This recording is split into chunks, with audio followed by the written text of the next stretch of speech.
जय शिव गोरख। प्रिय श्रोताओ, आप सुन रहे हैं स्कंद पुराण और आज आप सुनेंगे स्कंद पुराण का भाग 4 तथा माहेश्वर खंड का भाग 3।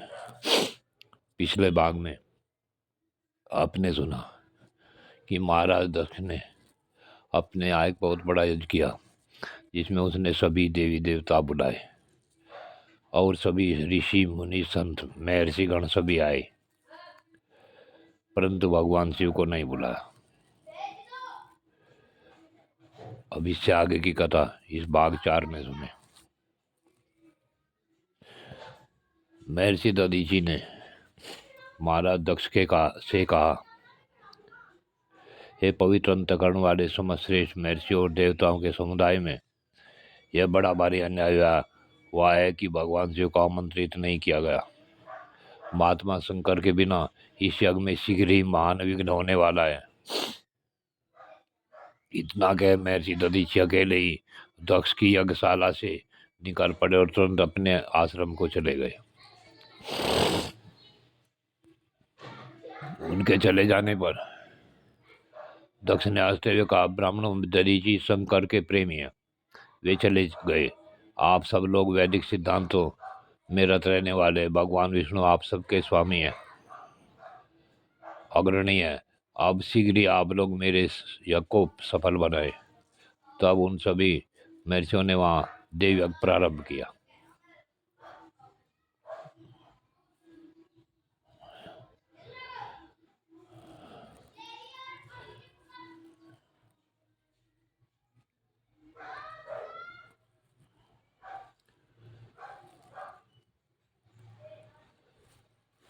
उसी समय महादेवी दक्ष कुमारी सती ने, जो एक गंधमादन पर्वत पर अपनी सखियों के साथ विराजमान थी, रोहिणी के साथ चंद्रमा को कहीं जाते हुए देखा।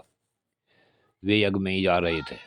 सती ने अपनी सखी विजया से कहा, विजय, तू शीघ्र जाकर पूछ तो सही, ये चंद्रमा कहाँ जाएंगे।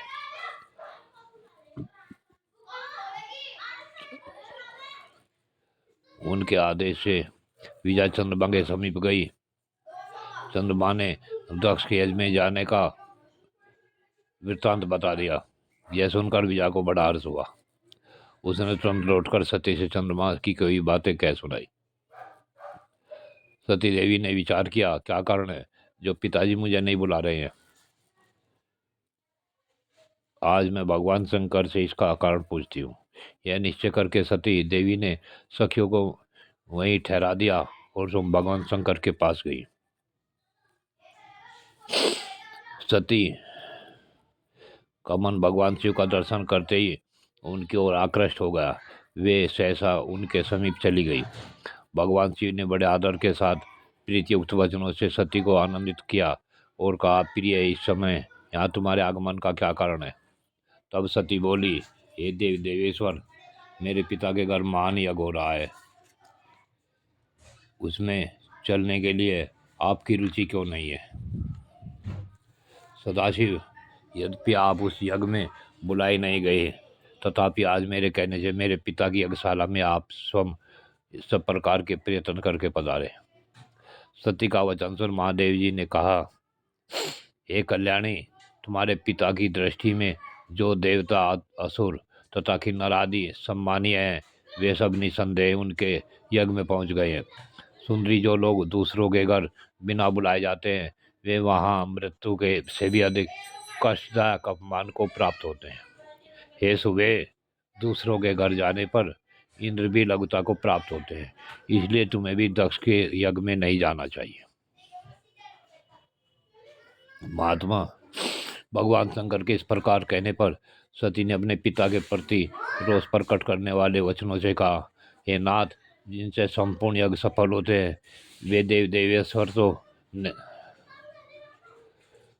देव देवेश आप ही हैं। फिर आपको भी मेरे दुराचारी पिता ने आमंत्रित नहीं किया। उस दुरात्मा के मन में आपके प्रति सद्भाव या दुर्भाव, यह सब मैं जानना चाहती हूँ, इसलिए अभी पिता के यज्ञ मंडप में जाती हूँ। हे देवदेव जगतपति, मुझे वहाँ जाने की आज्ञा दीजिए। सती के कहने पर महेश्वर बोले, उत्तम व्रत का पालन करने वाली देवी यदि ऐसी बात है तो इस नंदी पर सवार हो नाना प्रकार के प्रथम गणों को साथ लेकर तुम शीघ्र वहाँ की यात्रा करो, मैं आज्ञा देता हूँ।